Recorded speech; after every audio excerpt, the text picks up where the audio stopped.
Hello everyone, and a warm welcome to Surgical Science's Capital Markets Day 2025. My name is Anna Ahlberg and I am CFO for Surgical Science. We have a hybrid event here today, meaning that we have both participants on site as well as people listening in digitally. A warm welcome to you as well. The event will also be filmed and put on our website after we have finished here today. It is almost 3 years ago that we had our first Capital Markets Day in Surgical Science, February 22nd, 2023. And we look forward a lot to be able to present the company and our plans in more depth to you here today. As we have communicated, we have for some time worked on a new strategy for the company, and in order to capture all the possibilities that we see on the market. The strategy is also being reflected in new financial targets for the company, which we announced in a press release earlier this morning. Our agenda today looks as follows. First, we have a shorter chapter that we call Surgical Science Today, who we are, our purpose and mission and position today. And after that, we will go into our new strategy, our new strategic plan. Here we will talk about the market, size and growth, and our place on it. We will also talk about our 5 key market segments.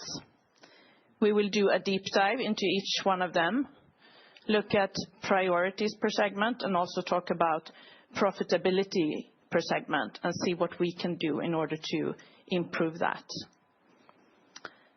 We will also touch upon acquisitions in this section. The strategy is reflected in our ambitions as well as on our new financial goals, which we, as mentioned, sent out as a press release this morning, and that we will get back to during this session.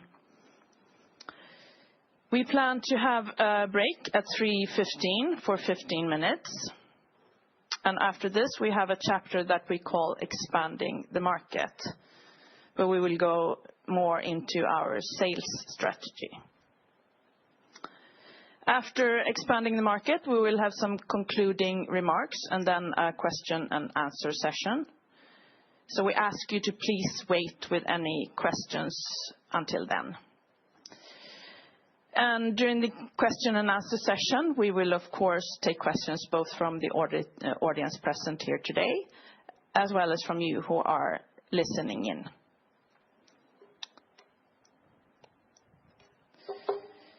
We who are here from the management team today are our CEO, Tom Englund, our Chief Revenue Officer, responsible for sales and services, Niklas Möttus-Olsson, and myself.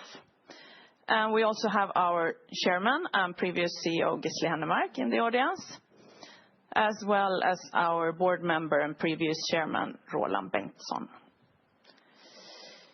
Once again, a warm welcome. We hope you will find the day interesting and rewarding. And with that, I would like to hand over to our CEO, Tom Englund. Thank you, Anna. Hi, everyone. My name is Tom Englund. I'm very happy to host this first Capital Markets Day for me. Both since it was a while since we had our last Capital Markets Day about 3 years ago, but also because we have just concluded the work with our new strategy and also presented our financial goals. And it's an opportune moment for us, of course, to tell this story and speak more about what we plan ahead.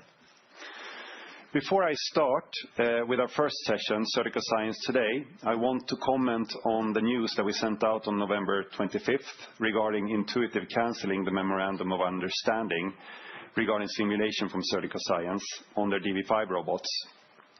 The news meant that simulation software from Surgical Science would only be optional and shipped to a select customer set of the DV5 customers, the most important customers that the Intuitive have for DV5.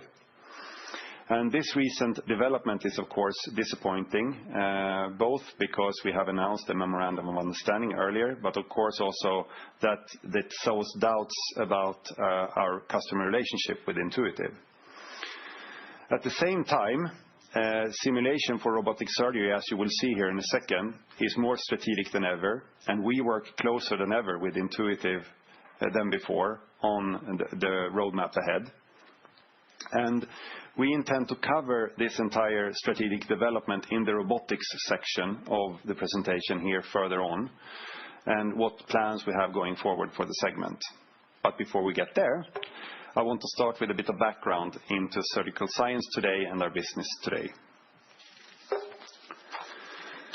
At Surgical Science, we have a very important purpose, our why, that unites us and engages us tremendously.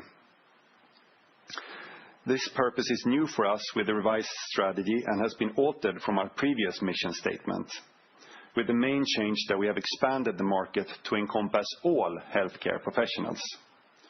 Our purpose is to unlock the full potential of every medical professional to improve healthcare outcomes and save patients' lives. We believe that our business and target customers encompass all healthcare professionals globally. This is a customer group that ranges in the millions of professionals, where we only have scratched the surface and served a couple of thousands of them today. And the impact of our products and services are better healthcare outcomes for patients, ultimately saving patients' lives. This is an important purpose that the entire Surgical Science team stands behind, rallies behind, and is engaged by. And our vision, we believe in a world where medical professionals should train, but also get certified in a simulated environment. We believe that this industry should focus and function in the same way as the aviation industry, where pilots receive their certification in a simulator and where they also need to be recertified every year according to certain procedures and assessment criteria. Today we are quite far away from this vision, but we feel an accelerated development towards it, and our activities in the strategy, as you will see, aim to taking us further towards this future. The value proposition for simulation is very strong, and it's growing due to the trends in the healthcare market.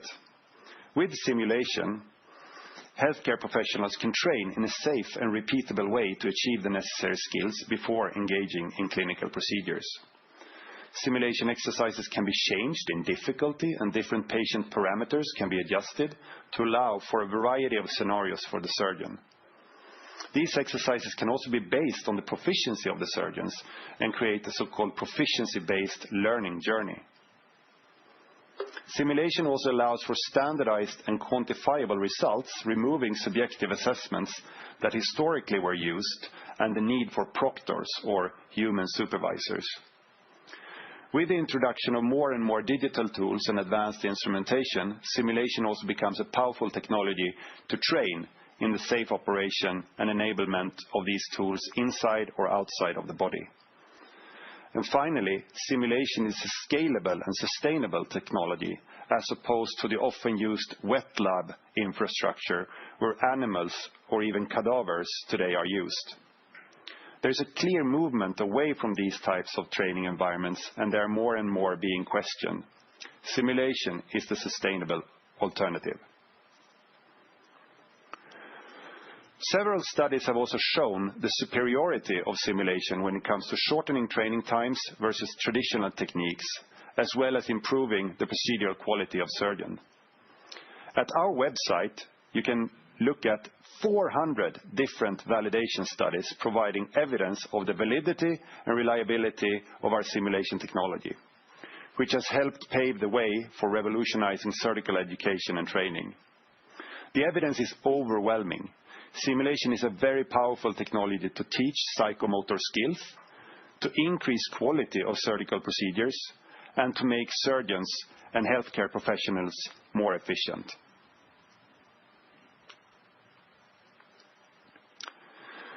There is a range of different training tools for medical education today, spanning from the more simple and traditional tools, such as basic learning and training tools to more advanced ones, such as high-fidelity simulation.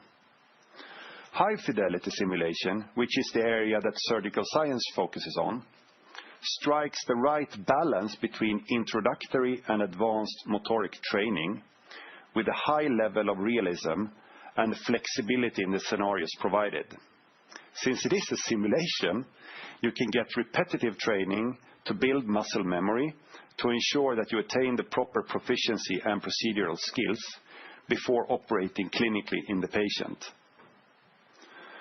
Often these tools and technologies are also used in combination, where students can start out with the basic learning tools before moving on to, for example, simulation. As you can see to the right, cadaveric and animal training is still in use today, but as I said, is more and more being replaced by more sustainable methods such as high-fidelity simulation. Apart from the obvious ethical concerns with this type of training, the cost for the training is also very high and requires dedicated facilities such as this wet lab infrastructure.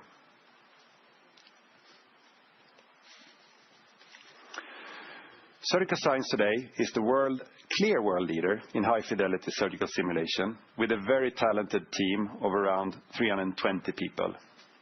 Our installed base of around 10,000 simulators is bigger than any other company in our market, but at the same time, as you will see, it only represents a small fraction of the potential in the market. We have a broad and strong distributor network, which will increasingly become an asset for us as the company grows and as we pan out into more business segments. One news since our last quarterly report is that we have consolidated our US operations into our Cleveland office, where we will create a so-called customer center. The aim is to provide an even better support for our US customers from Cleveland. And therefore, as a consequence, we have decided to close our Seattle operations. However, our customer-facing capacity in the West Coast of the US remains unchanged and will improve over time. During the last years, Surgical Science has grown both organically and through acquisitions. The acquisitions of Sense Graphics, Mimic, and Symbionics have all been very successful, and with them, the company has been able to add revenue, products, and customer relations in a very synergistic fashion. The most recent acquisition that we did, Intelligent Ultrasound, in January of this year, it was made on very favorable terms for Surgical Science. However, it has weighed on the result for the company during this year and is an important reason to the lower profitability this year.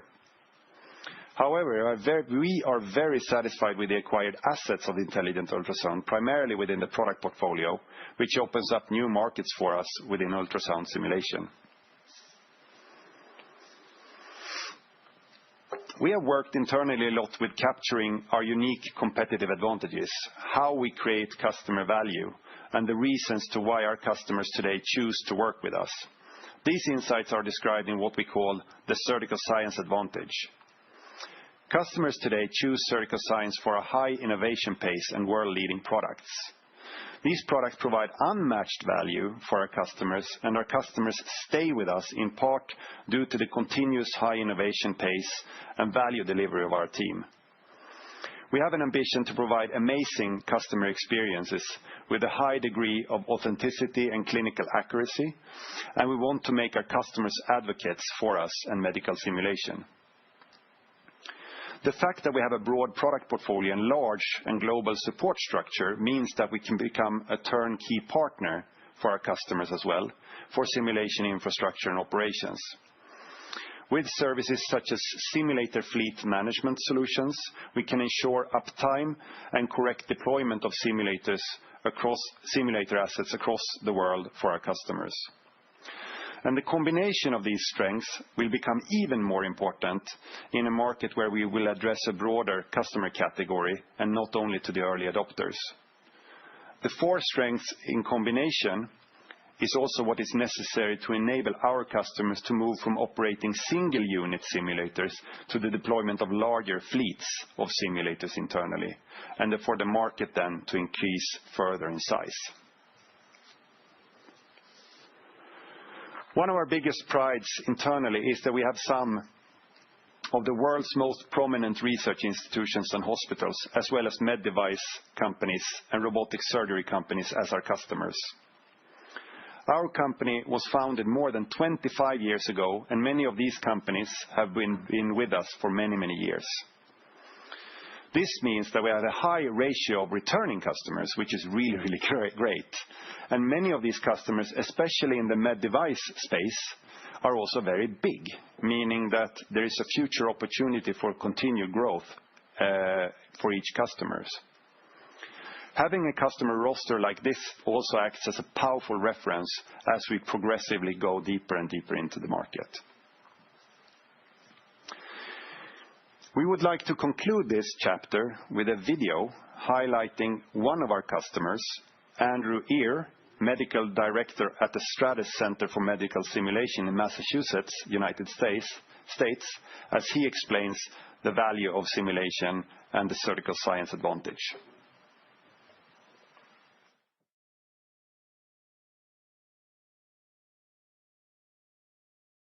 The Stratus Center for Medical Simulation is the simulation center for Brigham and Women's Hospital in Boston, Massachusetts.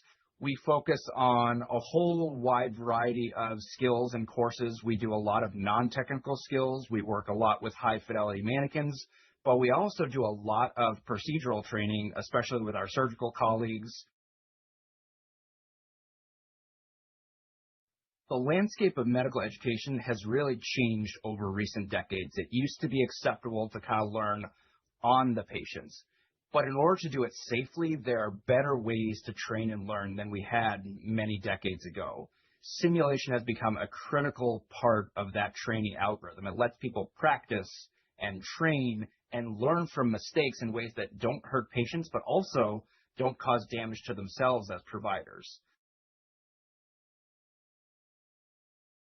We used to kind of expect and accept that some errors and some mistakes would happen. That's really not acceptable anymore. And simulation has made it possible for us to bring people up to a level of competence. And so using simulation, people can learn exactly what the techniques are, learn exactly how to approach a procedure. And so it's really made the patient safety movement jump light years ahead. Our center is one of the older centers in the United States. We've been doing simulation for about 20 years, and we really pride ourselves on finding the right tool and the right technologies for what we're trying to do. And while there are lots of companies out there, Surgical Science has proven itself to be really at the forefront. The technologies are user-friendly. They have a wide variety of products that really fit the types of skills and content that we're trying to teach. But also the service has been phenomenal. When we have issues that come up, if we have questions or concerns, or if we're looking to change our simulators, that team has really been there and shown that their support has been there for a very long time and has built a real relationship with our center and staff.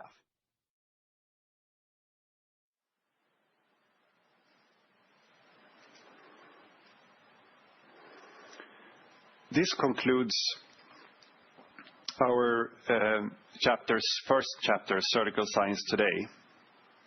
And we will now move into our next chapter, Strategic Direction and Value Creation. In the Strategic Direction chapter, we will explain our financial goals, our view on the high-level market, and also our targeted segment and strategic high-level goals. And then in the Value Creation section, we will go deeper in each of the targeted segments, which in some ways can be seen as businesses within the business, and explain our goals and priorities for each of these segments. As you have seen from this morning's press release, we have issued new financial targets for Surgical Science. Revenue growth shall amount to 10 to 15% annually, with an adjusted EBIT of at least 15%. And we estimate that these targets will be met in 2027. As a consequence of the previously communicated news about the company's customer Intuitive, profitability and some sales growth is expected for 2026, although not in line with the targets. Furthermore, we intend to grow deeper in our already existing market segments which are minimally invasive surgery simulation, medical device simulation, and surgical robotics simulation. And then on top, we have an ambition to scale ultrasound simulation into a business which is significantly bigger than today. And we also have an ambition to grow our smallest segment, emergency medical simulation, from inception stage into a real business. The goal of this new strategy is to create an even more stable foundation for the company with 5 distinct business segments and exposure to a significantly larger total market than before. We will leave these goals for now and add significantly more detail and plans, and then come back to the financial goals in the end of the presentation. Speaking about the market, Surgical Science operates in the healthcare education market. This is a huge market, which represents everything from various programs within university education, different educational platform companies, platform technologies, educational technologies, learning management systems, healthcare training by pharma companies, etc., etc., etc. Medical simulation, the red sliver there, is a subset of the educational technologies and content segment, which is the beige color. Our internal estimates, supported by various market reports, shows medical simulation to be a very, very small part of this very large market, approximately 2%. This is an illustrative picture to show that medical simulation still is a very small part of the total healthcare ed market. The healthcare education market is set to grow at a fast pace in the coming years, driven by a few megatrends, such as aging populations, increasing complexity of care, and workforce pressure. And medical simulation then is a very suitable technology and tool to address the consequences of these trends.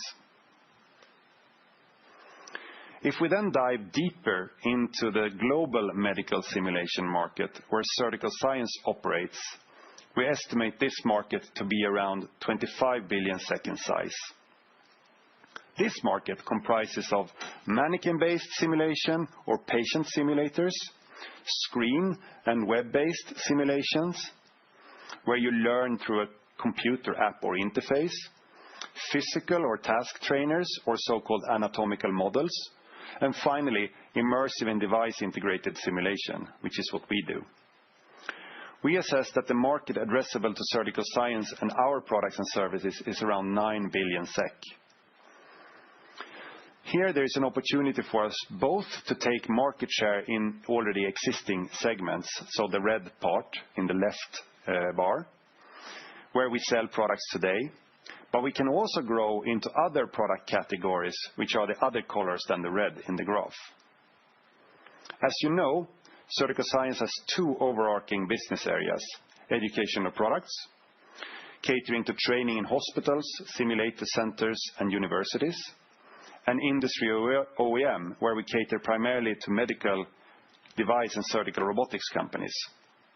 We assess that educational products constitutes the larger part of the addressable market today. Industry OEM constitute 1/5 to 1/3 of the market, but with a much faster growth than the educational market.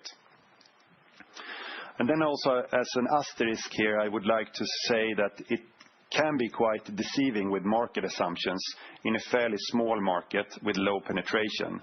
In a sense, the market is created by the main players, and market sizes and growth rates will be very dependent on the market success of the individual companies and their initiatives.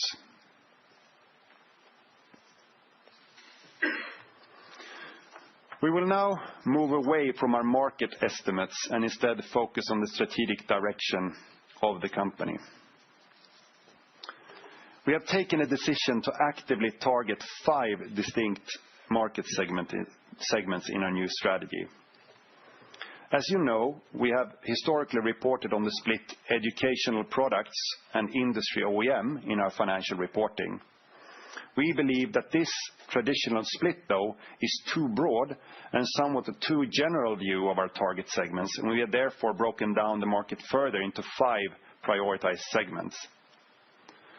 Minimally invasive surgery simulation is our biggest segment today, representing around 30%-35% of our sales.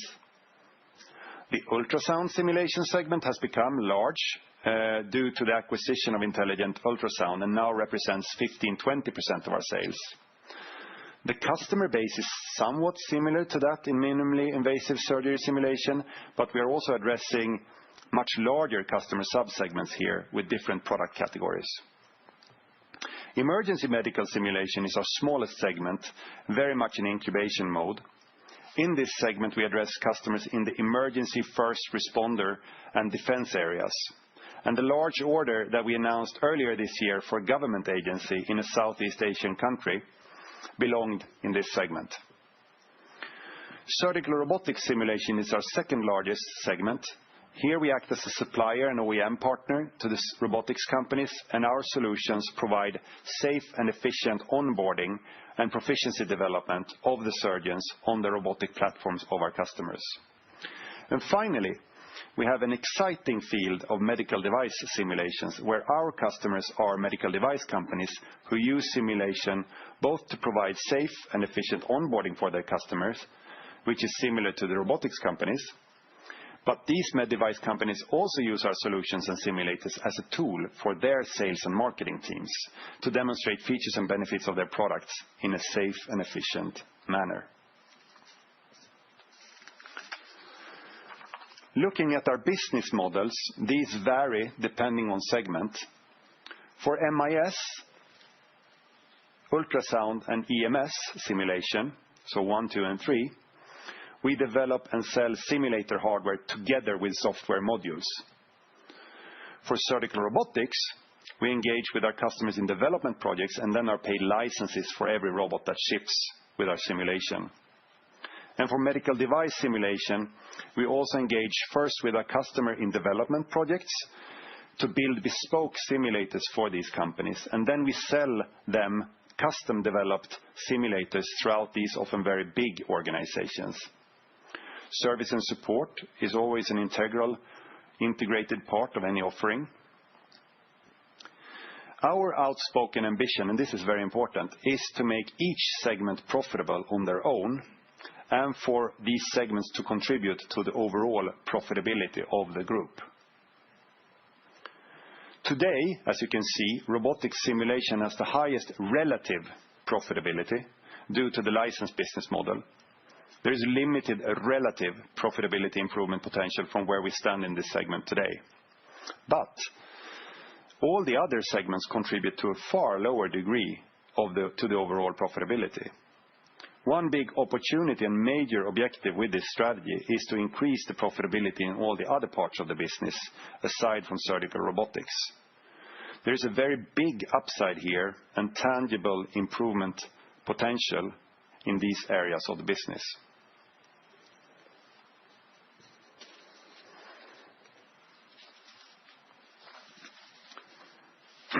In order to reach our financial goals and eventually double the size of the company as we have as an internal ambition, we have defined 6 strategic objectives that will serve as our long-term goals for the coming years.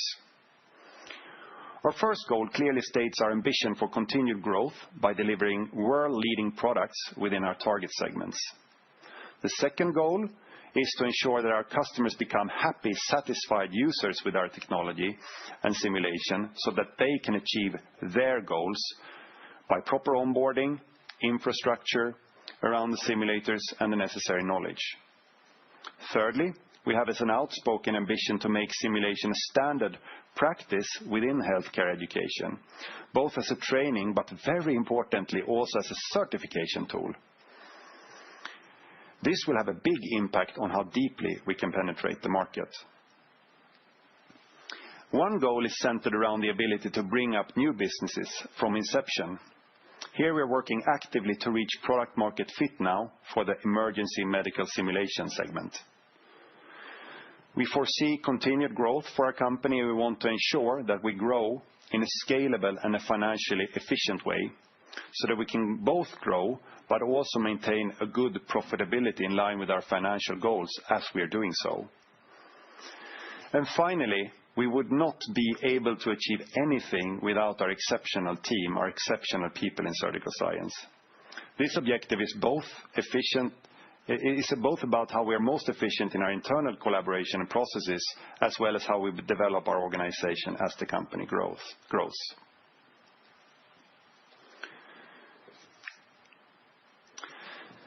As I pointed out in the previous slide, one of our strategic objectives is to develop world-leading products with an ambition to create an amazing customer experience.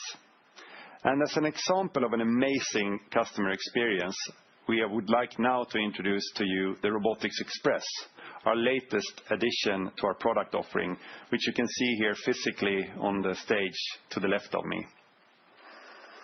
Robotics Express is a portable simulator that makes robotic surgery training more accessible, enabling healthcare professionals and trainees to build skills efficiently, affordably, without taking time away from the operating room.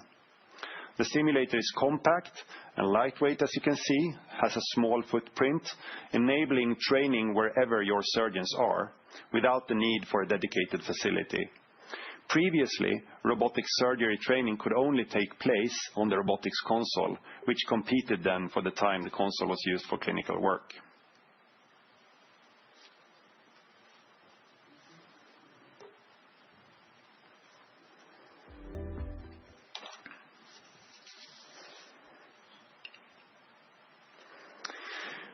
We have now described our addressable market, our financial and strategic goals on the highest level, and we've also presented our 5 prioritized market segments. Now in the value creation chapter, we will do a deep dive in each of these segments of the respective opportunities that we see in our plans for each segment in more detail. As a backdrop for the presentation of our value creation plan, first some data points. Surgical Science shows a 14% growth in SEK year to date, quarter 3 versus previous year.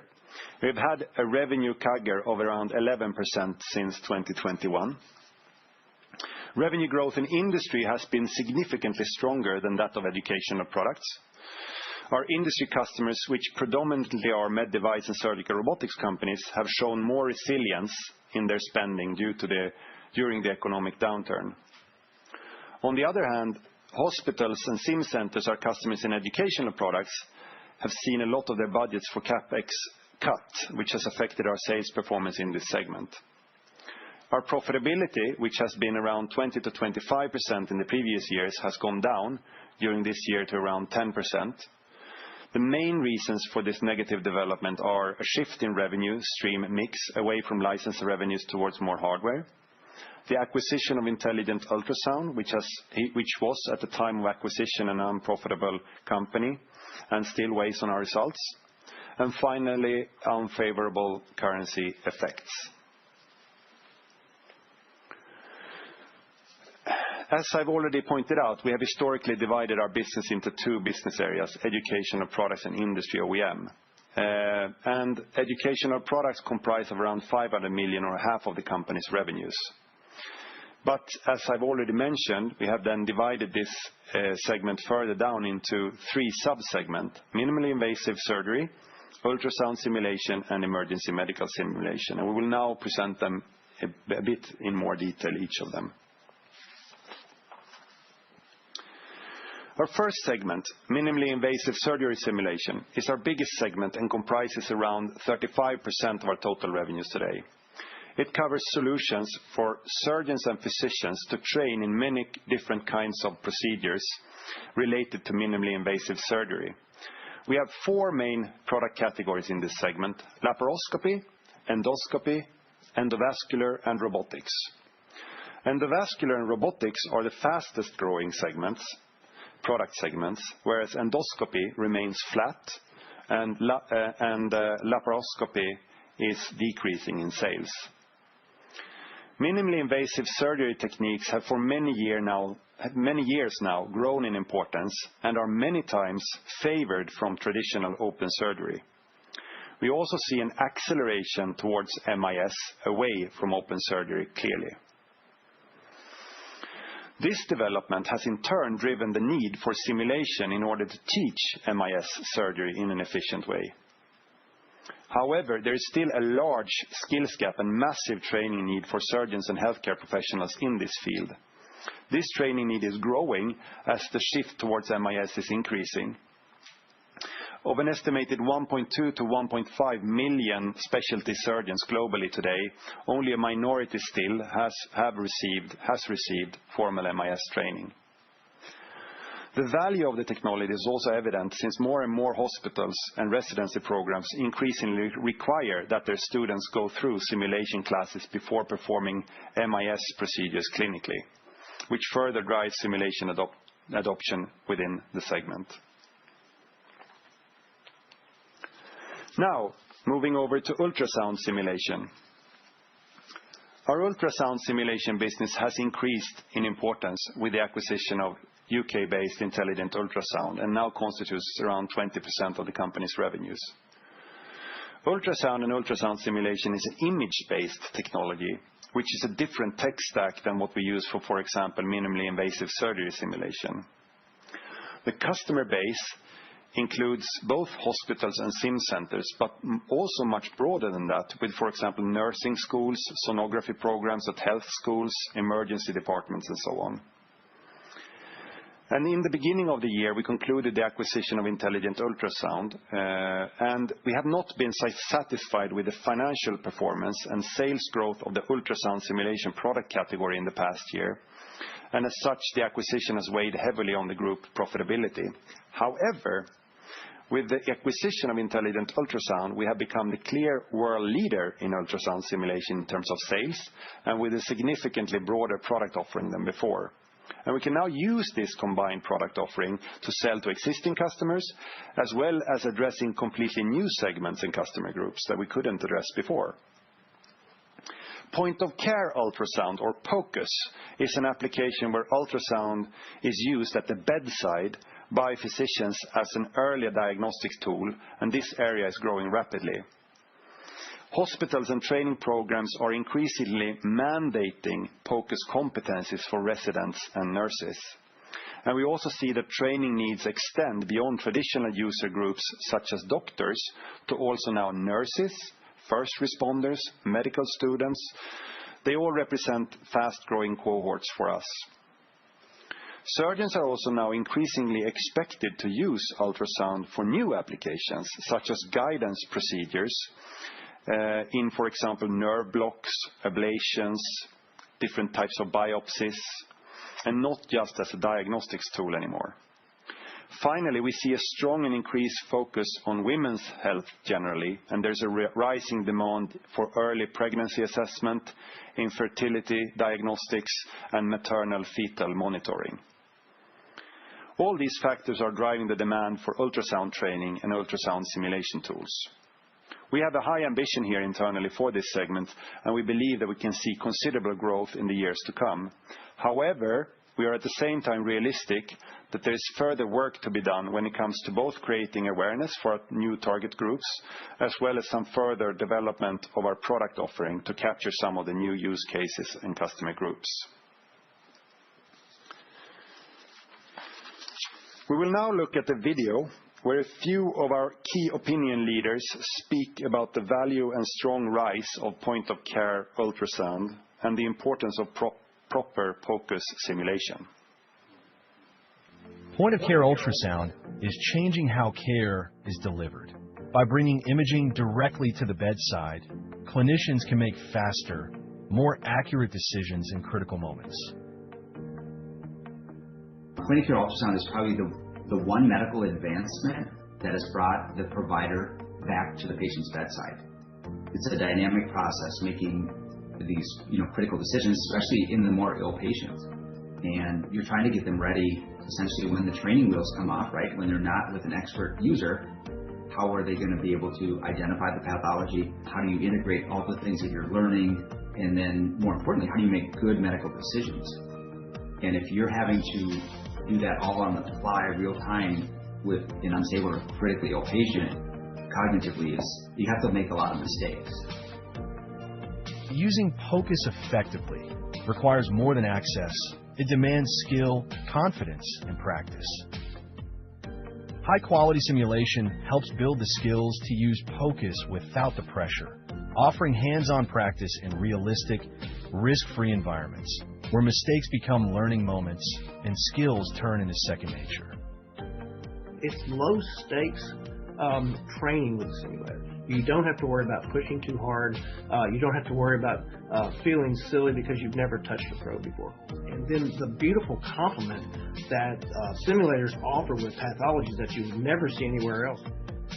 A big part of what we do is yes or no, binary answers. Is there a fusion? Is there a pneumothorax? How are you going to recognize a pneumothorax if you've never seen one? Well, that's the beauty of simulation. POCUS empowers clinicians. Simulation prepares them. Together, they're improving patient care, one scan, one decision, one learner at a time. We have to believe that we've trained them well and that they're really, really smart already, and that they'll be able to use the ultrasound training that we gave them by using high fidelity simulator that's really intuitive and easy to use. We can fast track that learning so much. Get in touch with our experts in healthcare simulation and kickstart your POCUS learning program today.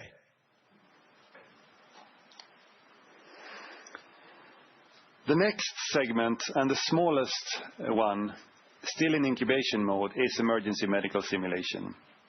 Here we focus on development and sales of simulation training solutions to give defense medical professionals and first responders the necessary skills and knowledge to manage medical emergency situations. We kick-started this segment and the ambition in this area with a large order to this defense ministry in a Southeast Asian country. And our ambition is to continue to grow with sales towards customers, both in the defense sector, but also take the product and creating a version for civilian use as well. This version will be sold to first responders, emergency staff, and other blue light personnel, which represents a different customer category than that for example, MIS. Our products here consist of mixed reality and virtual reality solutions where you manipulate mannequins and tools physically with your hands while being in a virtual environment of your choice, for example, at the site of a car accident or in an emergency room of a hospital. These solutions provide a high level of immersiveness and realism, and they are very flexible in that they provide easily adaptable scenarios with quantifiable and immediate performance metrics and results. The opportunity within these segments we consider to be very, very big for Surgical Science. Within defense, the spending is rising rapidly, and EU member states have increased defense budgets by 17%, reaching a record 279 billion euros, and these are expected to grow by an additional 80 billion euros per year by 2027, according to Goldman Sachs.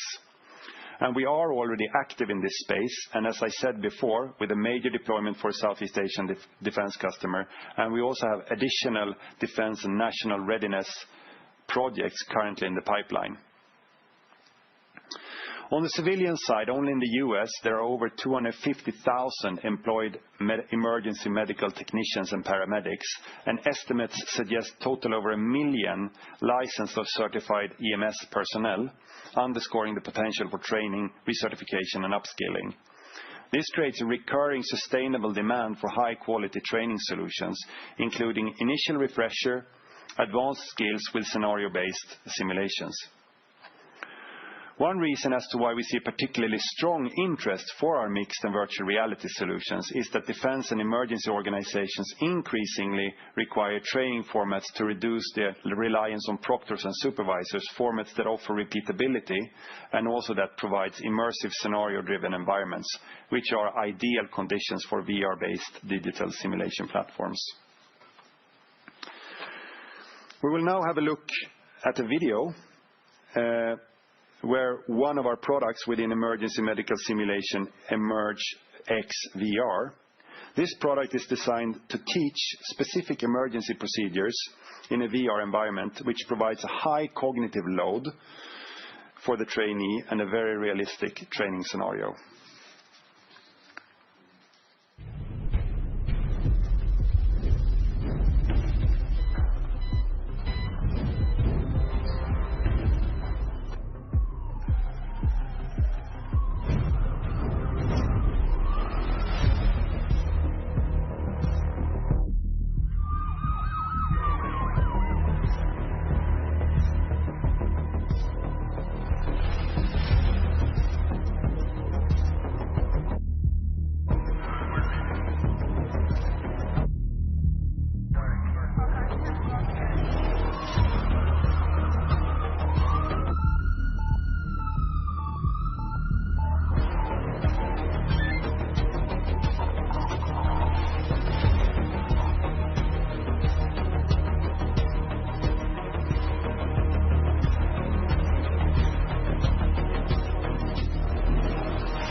Now we'll turn our attention over to our industry segment.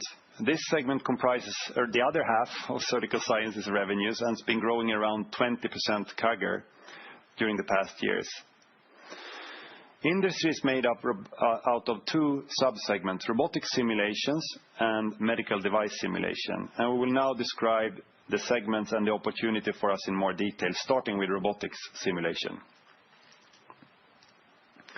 The robotics simulation segment constitutes our second largest segment with around 30% of total sales, with revenues from development projects and licenses.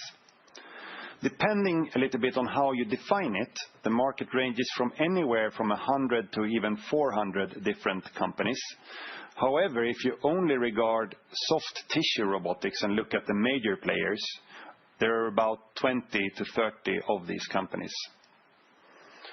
Robotic surgery is at an inflection point with even stronger projected procedural growth than currently seen, driven by the value advantage over open surgery and also the value advantage over general minimally invasive surgery, and also by increased competition. It is very clear that robots will be a key part of the infrastructure in the operating room and hospitals of the future. When all these robots come to market, there is a massive training need for surgeons to accelerate the product adoption, and also, of course, for the new robotic companies to market their respective products. Proof of this need is that only around 100,000 out of the 1.2 million specialty surgeons, or 1 in 10, has been trained on robotic surgery, whether it be on a Da Vinci system or any other manufacturer. Furthermore, the digital innovation of the robotics companies will pick up speed as the pace of hardware innovation decreases, and this is a natural progression that has happened in many different markets outside of robotics. Robotics companies see that digital innovation represents an opportunity for differentiation and continuous value delivery, enabling also the possibility for large recurring revenue streams. Simulation has an important role to play in the learning journey for robotic surgeons. A generic learning pathway, as you can see here on the slide, typically consists of several steps, with more basic system introduction and early training, followed by advanced training and procedural support. Simulation is crucial for the surgeon in the early stages when learning the ropes of a new robotic systems and to build the necessary muscle memory. Simulation is also then used later in the learning journey, as the surgeon should learn specific procedural steps where quality and efficiency of these steps are paramount. Historically, these later parts of the training journey have also been carried out with cadavers or animals, and these methods, once again for sustainability reasons, are now being replaced by simulation and anatomical models.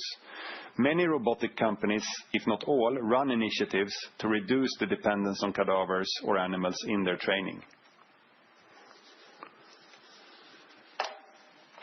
Historically, the simulation has been used by robotic surgeons in the early phases on the previous slide of training, with a focus on teaching the introductory motoric skills of the surgeon. This is what we on the previous slide referred to as system introduction and qualification.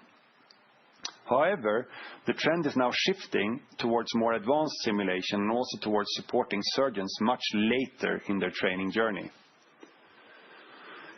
The surgical robot can be seen as a sensing unit, which collects large amounts of data from its instruments and from the scene camera, much in the same way as an autonomous vehicle collects a lot of data from its environment around it.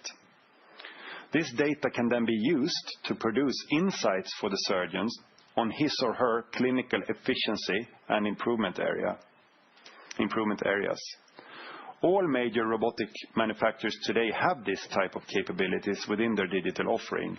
Intuitive calls it Case Insights. Medtronic calls it Touch Surgery. These insights can then be used to recommend different areas for improvements and simulations that the surgeon should focus on. And the surgeon can then train on these areas in a simulated environment over and over again until the performance is improved and the surgeon can go back into the operating room again. Simulations will also in the future be adapted to the proficiency of the surgeon with more difficulties or changing environments, specific patient characteristics, emergency situations that might occur, meaning that even very experienced surgeons will find training value from the simulation. This means that simulation will become part of a continuous learning journey throughout the career of the surgeons. And this is what we mean when we, for example, in the press release that we sent out, say that simulation will become an integrated part of the digital ecosystem of the robotic surgery companies.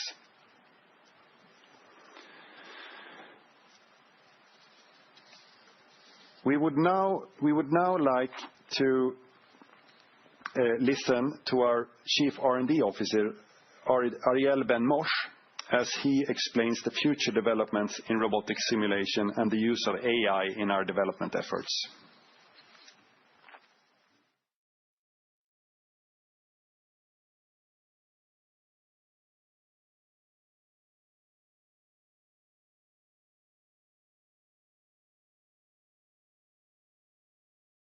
Advanced AI technologies is something that we are actively pursuing and developing in surgical science R&D to make personalized recommendations for surgical training a reality.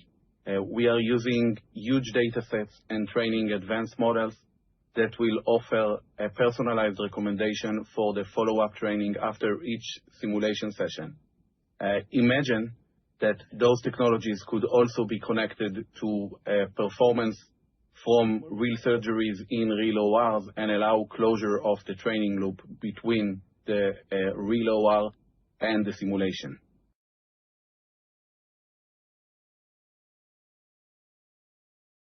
Advanced AI technologies is something that we are constantly using in the R&D for surgical science. It helps us code better, be more efficient, design a huge variety of anatomies for our simulated cases, and allow us to bring advanced user experiences like interactive voice recognition supporting multiple languages to our products.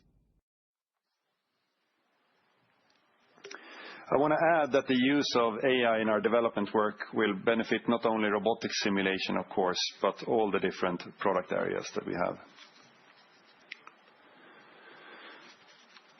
This picture represents a list of the most important robotic surgery customers globally, and all of them are customers to Surgical Science. In terms of market share of the installed base, Intuitive still dominates the market with more than 10,000 systems installed. It has taken considerably longer for the challengers in the market to come out with their robots than was previously estimated. And this also has had an effect on the license revenues that we predicted for Surgical Science when we, in 2022, established our financial goals. We then thought that it would be significantly higher than they are today. However, now many robotic companies are actively selling their products on the market. Among Surgical Science's customers here, it's only J&J, Johnson & Johnson, with their Ottawa platform that are not yet selling their robots in any part of the world. And focus now for these companies is, of course, to get their robots approved for more procedures and also to globalize their sales efforts. The latest news that we have here is that Medtronic, one of the largest med device companies in the planet, with a huge project to bring out the Hugo robot, last week got their FDA clearance for general sales in the US for urologic surgical procedures. And this is a major step for the company, and it will drive Medtronic's robot volumes a lot. It is important to note that Intuitive will keep a very high market share here of the installed base for the year to come, both due to their already, of course, large installed base, but also due to their market success with existing products, most notably the latest released Da Vinci 5.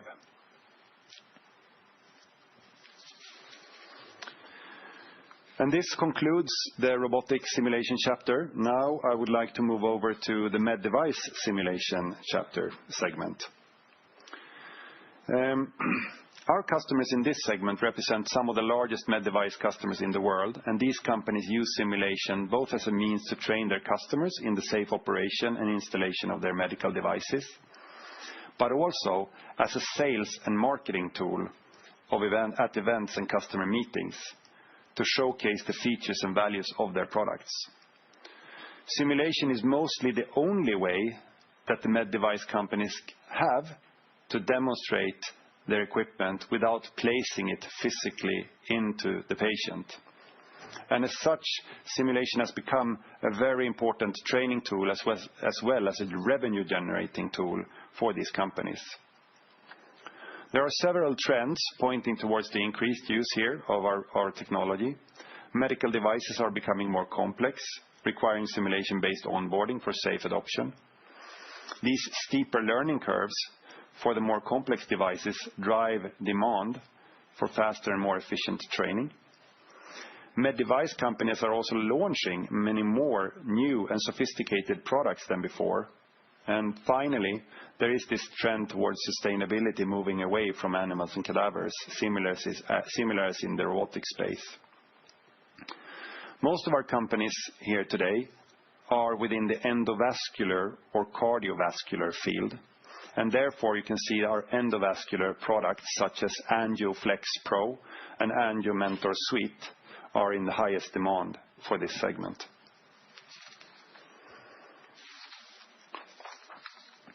Our customers in the med device segment represent some of the most important med device companies globally, and we have long-standing relationships with many of them. Many of them have been our customers for years and use simulation as an integral tool in their marketing and educational efforts, and they devote significant internal resources to operating their simulation infrastructure. The power of the customer base is also visible in our sales results towards this segment.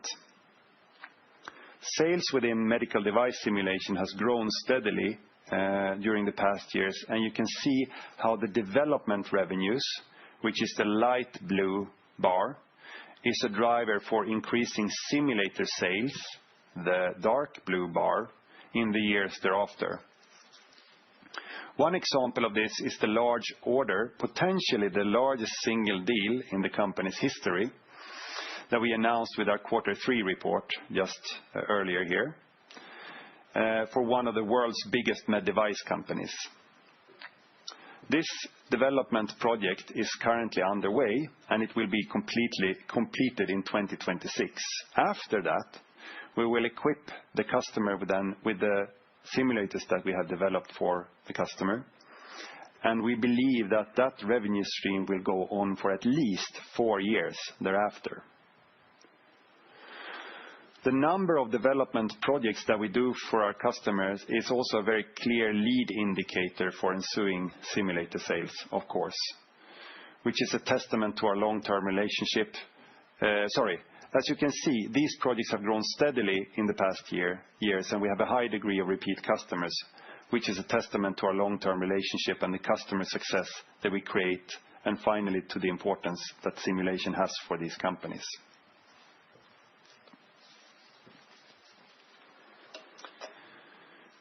We see a very, very strong potential to keep growing this segment, given that the trends in the market are so favorable for simulation and for Surgical Science.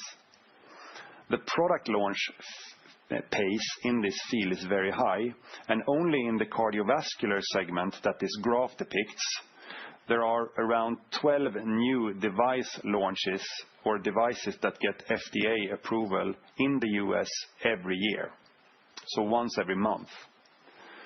These devices come in many different varieties and are increasingly complex in their operation and installation, and they put much higher demands on the surgeons to receive proper training. At the same time, as you can see on the bars, there is a high rapid growth in the number of patients who actually receive these devices as well. depicting the sales of, in this case, cardiovascular devices. Several large med device companies show really good growth numbers in this area, and this in turn means that the number of surgeons who have to be trained in installing them is also increasing.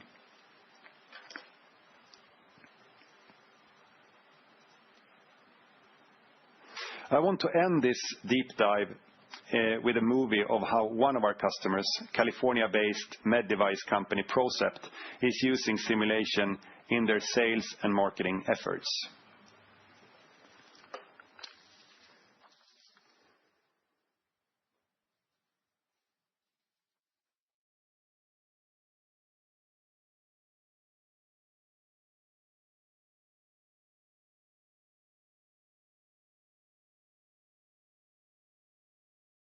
You can see pictures from Procept's sales convention where the sales and account managers receive training with the Surgical Science simulators on how to do product demonstrations of the company's water ablative prostate surgery tool.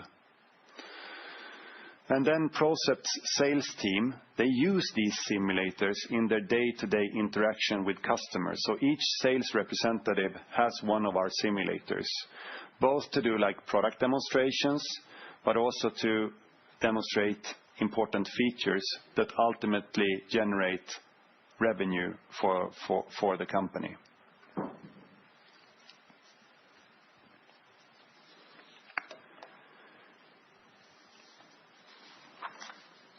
So this concludes our deep dive into our 5 different market segments. We have described the segments and our market opportunity in more detail. And now what we have done is that within our strategy, we have then defined a set of strategic priorities for each segment, which we are now executing on. For MIS and ultrasound, the priorities are to increase our profitability, to drive penetration, to drive market penetration, and get deeper into the existing market segments. We also have the plan to launch amazing new products designed to provide more value for our customers and to capture a wider set of customers' personas. For emergency medical simulation, we intend for the segment to prove itself as a running business and to bring the product offering from the defense side to the civilian market.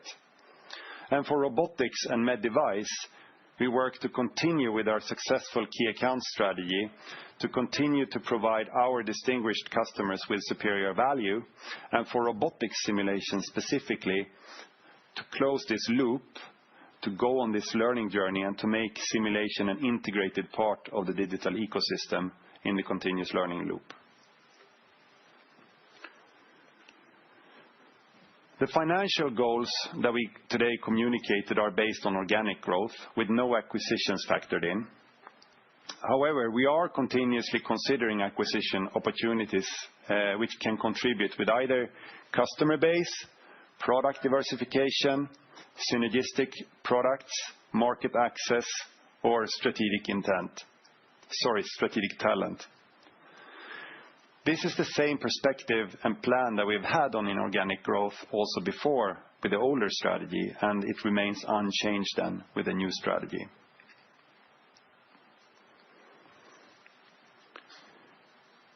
I would like to end this chapter, strategic direction and value creation, by speaking a bit about our profitability improvement efforts, since this is an important part of our strategy and the financial goals. And since we feel today that it's only the robotics segment that has an acceptable profitability level. We are currently conducting a set of different activities to improve our gross margins. We're doing various changes to our product portfolio to drive volume and to improve the product mix. We're also more actively working with price increases and price management with various activities to increase our average sales price or ASP. And then in parallel, we conduct another set of activities to reduce our cost of goods sold or the production cost of our products. As we noted in our last quarterly report or in our latest quarterly report, we have started seeing positive effects already from this work, although the results are somewhat hidden due to the negative currency effects that we have at the same time. but we believe that this positive impact will increase even more in the quarters to come.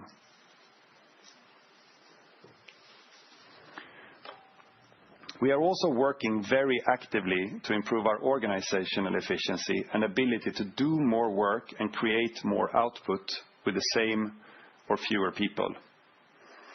One of the initiatives that will have the biggest impact is to unite our software and hardware development around a set of platforms. On the hardware side, these platforms will enable us to make configuration of base designs, which will be important both to reduce our production costs, but also to be able to significantly increase our volumes. On the software side, a consolidation of our software platforms will enable faster development times with more reuse of existing software assets. This in turn will also drive our ability to handle more simultaneous customer projects and faster response time for our customers. In parallel to these platform initiatives, we're also working across the organization with various projects to improve our organizational overall efficiency. These range from general digitization efforts aimed at making the entire team more efficient, so we can increase our agility and scale sales and number of customers while maintaining or only slightly increase our staffing. And then finally, we have another set of activities specifically aimed at improving our sales efficiency. And Niklas Olsson here, our Chief Revenue Officer, will explain more about these after the break. To conclude, profitability improvements in the parts of the business outside of robotics is a key part of the strategy. And we have in this last part of the chapter given more detail on how these profitability improvements will be achieved. And that concludes the strategic direction and value creation chapter. We are about 5 minutes ahead of schedule, but we will keep the agenda as it is and allow for a 20-minute break instead of a 15-minute break and meet back here then at 3:30 according to the agenda. So see you soon.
Welcome back.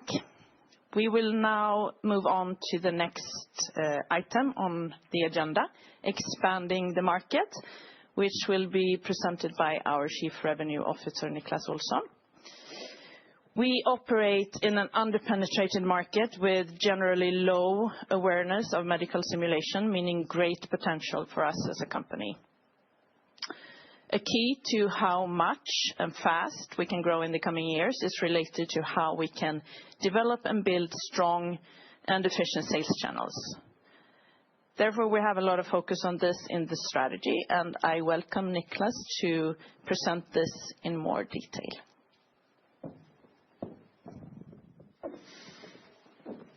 Thank you very much. I'm a little bit of the kind of wild card here because I'm a typical sales guy. So I will try to curb my enthusiasm and show you the facts. And I've been instructed not to move across this line or that line, to stand still. So I will do my best here. We are in a very interesting situation now where we have built, I would say, by far the most superior sales and sales channel network in the industry. We have, I would say, 5 regions from the Americas. We are separating USA from the America, given the kind of impact we have from the business in the US solely. We have EMEA. We have UK as a direct market. We have APAC and China isolated of the same reason due to the impact and the success in China. We are servicing the Americas and the US market from our Cleveland office. And as Tom mentioned, we are building now a customer interaction center in Cleveland to be able to work closer to our customers. We are servicing EMEA from Gothenburg, and we have a sales office now in Cardiff as well, in UK. From Tel Aviv, we are servicing APAC, and from Shenzhen, the China market. We are also expanding our services out of the Shenzhen office, and in the future, we will see how much more we can cover of the APAC market. We have a fantastic sales and service organization. We are recruiting actively from competitors. We are by far the most attractive employer in our industry. We have a lot of the people joining us from the customer side, especially then when it comes to industry business. Today, we have approximately, I would say, plus 90 distributors scattered around the world. And in most markets, significant markets, we have, I would say, 2 to 3 partners to be able to balance and to be able to utilize our strategy in a better and more aggressive way. What is really going to change for us when it comes to sales and service is technology. I hope that you had a chance to play with the Robotics Express here. It is a game changer. And why is it a game changer? Well, first and foremost, because it's a customer-driven project originally. We had a discussion with Karolinska here in Stockholm, and they said that it's so difficult to get consult time for our surgeons. We have to stay long hours to train on the system. Couldn't you build something that the surgeons can bring home? And they can practice when they put their kids to bed and when they've had their dinner. So that's how this project started. And this has turned out to be, how do you say in English, a kioskvältare. A product with very great, huge interest from this product. And when we are now combining an ultra-portable product with AI features such as learning management tools. We are building in insights. It means that the surgeon can learn what am I doing wrong. And when we are selling this product, we try to compare it with a golf simulator. If you have a simulator that only tells you that you're hitting a stroke, it goes as far, but you never get feedback. What can I do better? How can I become better? And what is really interesting with our products and our technology, if we look into it from an historical perspective, we have taken beginners to proficiency. But then what? The market that we have addressed is approximately 160,000 beginners a year. That is what is being produced, surgeons being produced a year. But by implementing learning tools and individual measurements and guidance and proctoring, as we say in the healthcare space, we are expanding the market to, I would say, approximately 1.6 million professionals.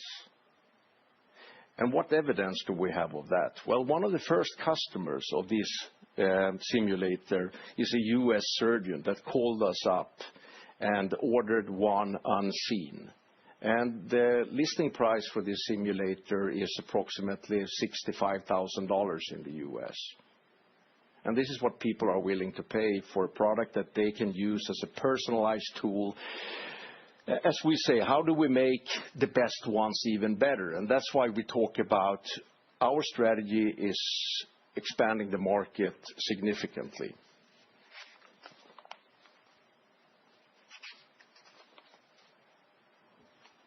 Looking then into sales and service, how will we accelerate the growth? How will we drive growth from where we are today? Well, as mentioned before, we have sales and channel development, our distributor network.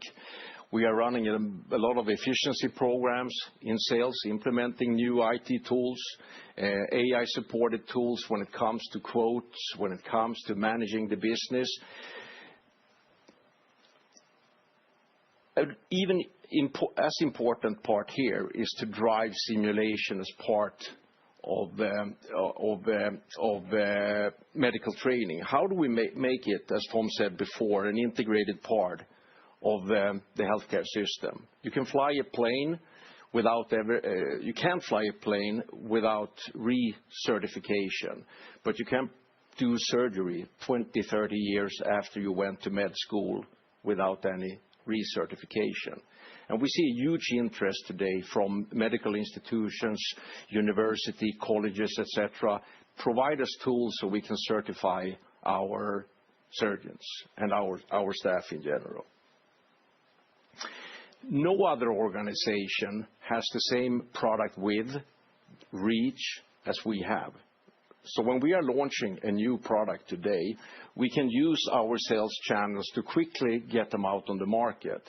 And a little bit of a sunshine story here is the first Latin American customer of the Robotics Express was a Peruvian hospital. And that was a big surprise to all of us, that we could reach Peru in a few weeks after launching a new product. So, talking about penetration, we have done a quite interesting study on, we are the biggest, by far, company in simulation, but how much have we penetrated the market? And I think these figures are pretty stunning, that in the US, where we are doing really well, we estimate the number of prospects to approximately 6,000 customers in the US. And for anyone that's into the details, we know that there's far more hospitals in the US, and if you add then ambulatory surgical clinics, colleges, universities, the figure is far higher. But the way we calculate it is that these are the ones that are relevant to us and our business. And still, we only have, I would say, a 10% penetration of the market, of various reasons. If we then go to a region like APAC, we have approximately 16,000 relevant prospects in APAC. India has approximately 50,000 hospitals, so we are being very conservative here. And when we are now launching products with lower price points for building scale, we know that where we have to focus a lot going forward are in the under-penetrated markets.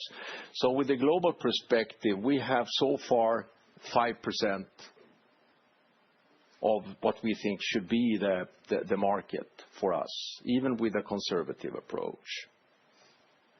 There is now many initiatives in the world when it comes to medical training.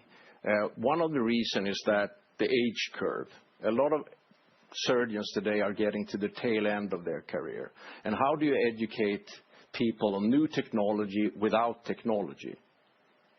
That is a bottleneck today. So, for example, in Mexico, it's just been announced that they will be building approximately 1,000 sim centers across Mexico. We don't think that we will sell 1,000 simulators, but it will for sure. And we have already seen an uptake in Latin America now this year. Coming then into the area of how do we manage, how do we work with all these distributors and all these channel partners? We are launching a concept that we call the Partner Path. Partner Path means that we have to provide different services. If you are a small channel partner to us in Colombia, you can't expect the same service level as you should do in China if you are a major channel partner in China. So the Partner Path concept means that we are setting up different service models depending on the potential, depending on the performance. If you fly first class with us or business class or economy, depends on potential performance and how much you co-invest in this.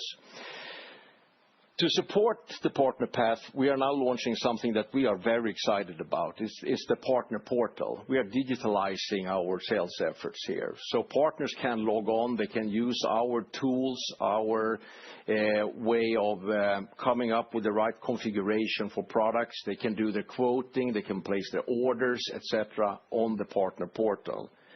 And this will give us a completely new way of scaling the business. Instead of educating everyone in various meetings, we do campaigns, digital campaigns. And looking into then EDU, I would say that it has different challenges versus industry. Education customers buy less frequent than industrial customers.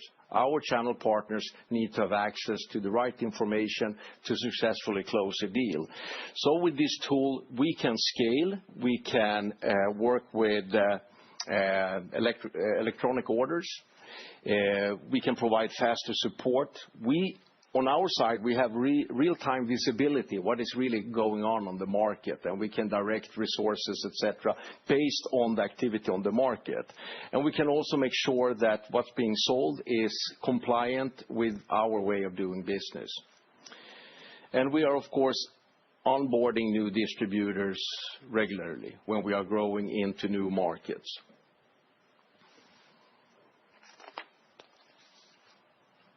Industry is potentially even more interesting. The challenge working with industry is that we are making a big project with one of the top 3 companies in the United States. They spend sometimes millions of dollars of developing a technology with us. But how do they get awareness out to their daughter companies around the world that this technology is now available? And what is really interesting is that this program is endorsed by the biggest companies. Help us to make it visible what we can buy from Surgical Science. And every time I visit a new market or a market, I have the same feedback from the big med device companies that why are we not informed what is available for us? Because the med device companies, they use our technology predominantly to train and educate their customers, but also to sell their products, and in some cases to do R&D work. So if I work in an R&D department of a large medtech, how can I be aware of what's being done in another side of my company? So we are working very closely with the big companies to set up what we call these kind of private rooms, where we put all the available assets for them in one secured area where they can provide us data and we can provide them products.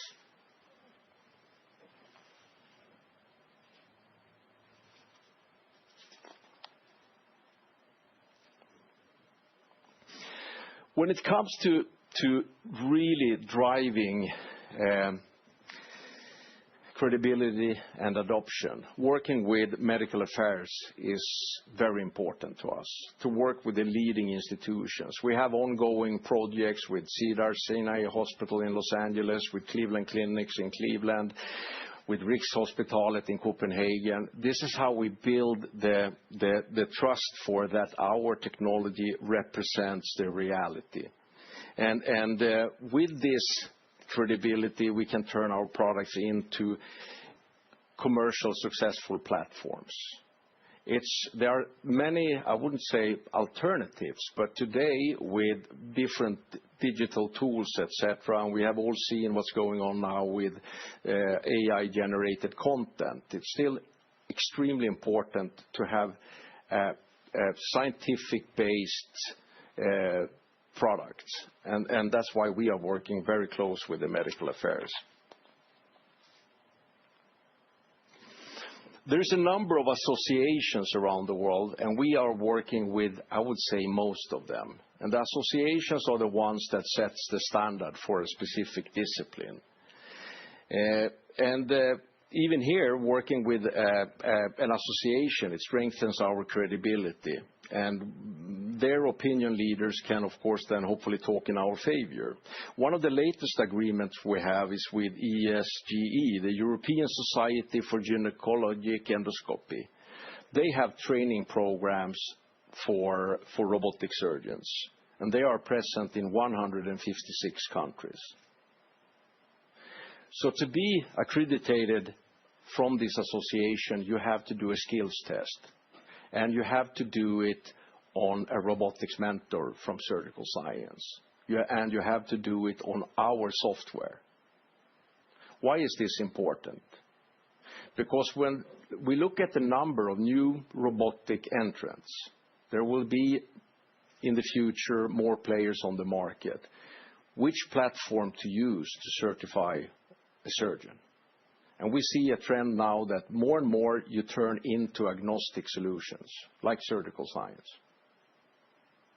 So here's where we see a great opportunity going forward, that we have our own platforms that opens up for surgeons to practice in their homes, practice at the hospital without taking productive time out of the consoles in the hospitals.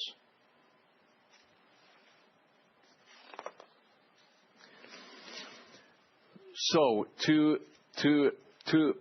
sum it up, to wrap it up, I would say that we are in a very favorable place for scaling up our business with the new technology. We strongly believe that this AI-enabled technology, where we go from being proficient to be the best you can be, it's a game changer for us and our industry. That instead of treating everybody in this room as one mass, we will look into every individual, and we can design specific programs for you to become the best surgeon you can be. And we already today see evidence that this is generating a lot of interest from the market. And very excited about our potential. So that was pretty much everything from me. Thank you.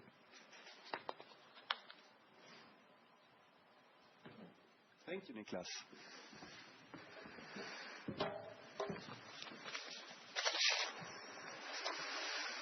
So we start to reach the end of our long presentation, and we have come to the concluding remarks. And as a short recap then, this strategy that we have presented today defines our 5 key market segments: minimally invasive surgery simulation, ultrasound simulation, emergency medical simulation, robotic simulation, and medical device simulation. These 5 market segments represent a significantly bigger addressable market than previously in the previous plans. The strategy also involves significant profitability improvements in all segments apart from robotic simulation. And we have, for each of our market segments, defined a set of strategic priorities that aim at both creating customer market success, of course, but also contribute to our financial goals. Then we have started to work on projects to drive growth and improve our profitability. And these initiatives will have continued positive impact in the quarters and years to come. And finally, Niklas has, in his chapter, explained how we intend to expand the market through a set of specific activities aimed at increasing simulation penetration and driving simulation adoption.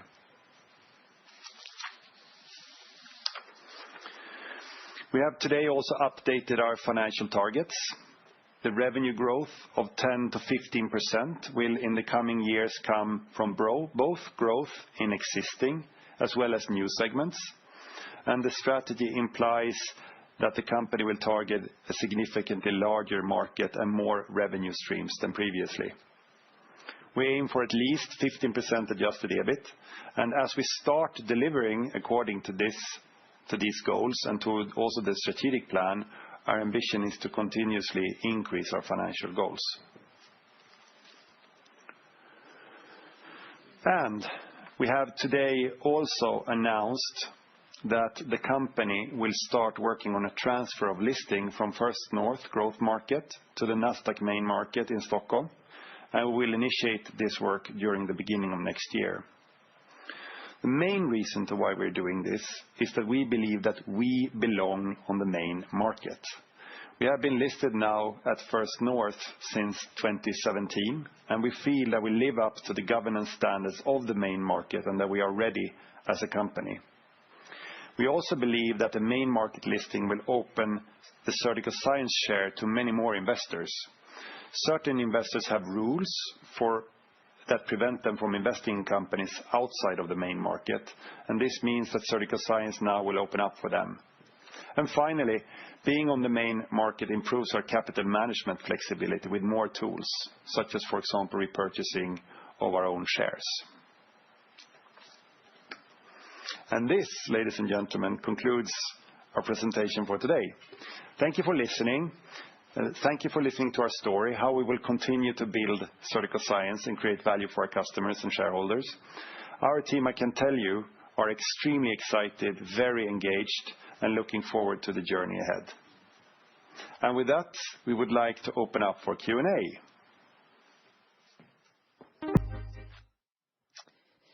So we now move on to our question and answer session. And if you are in the audience and have a question, please raise your hand and wait until you have been handed a microphone. And once you have it, kindly state your name and organization and then ask your question. If you are joining us online, please feel free to submit your questions in the chat box below the video. And we would appreciate it if you ask one question at a time.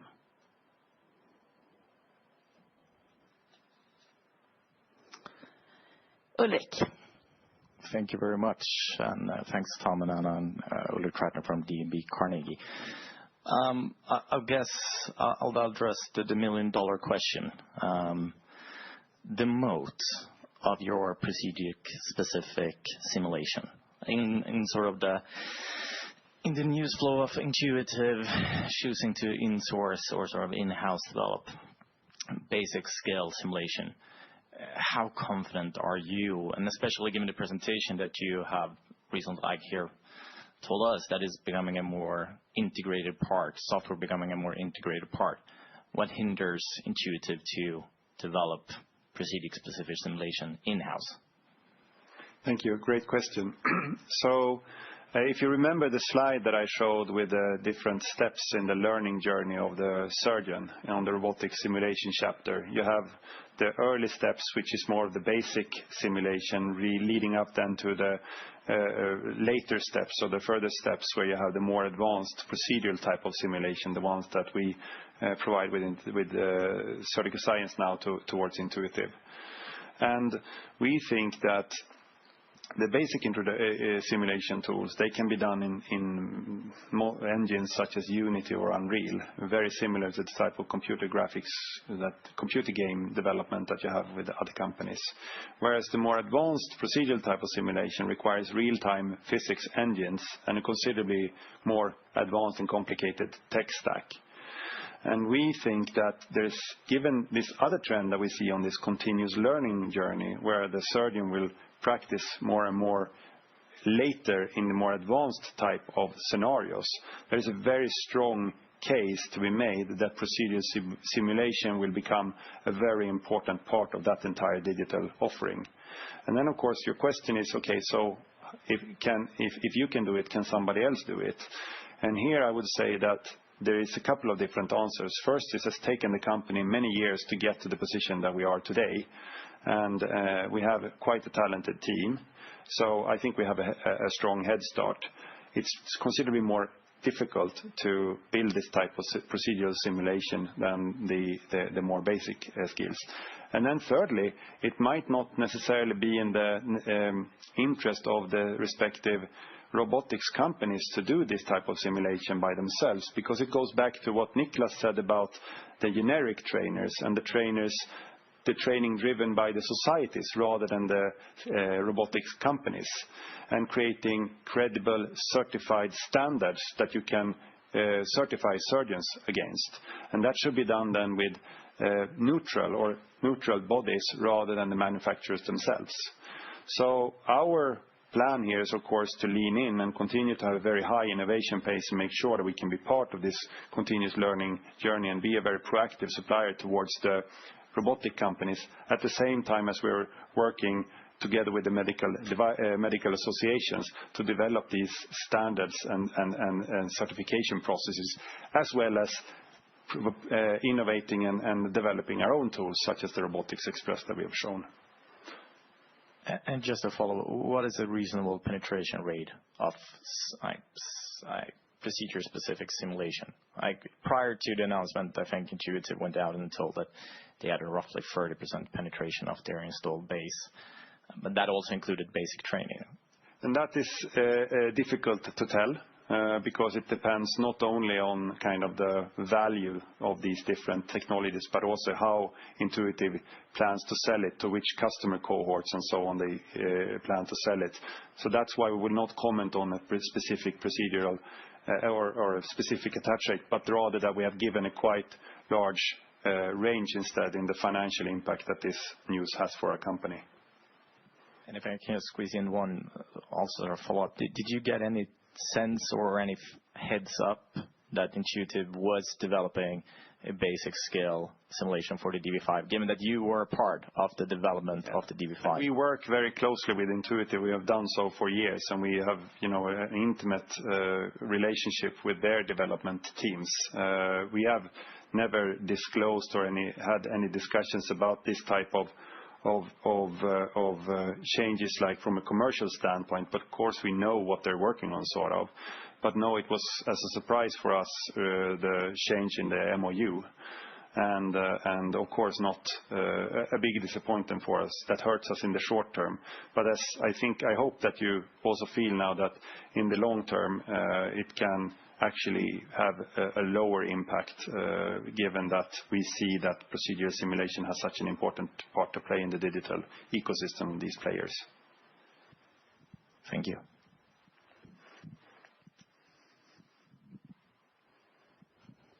I think. Okay. So I can continue? Oh, we have one in the front. Thanks, everyone else in the room.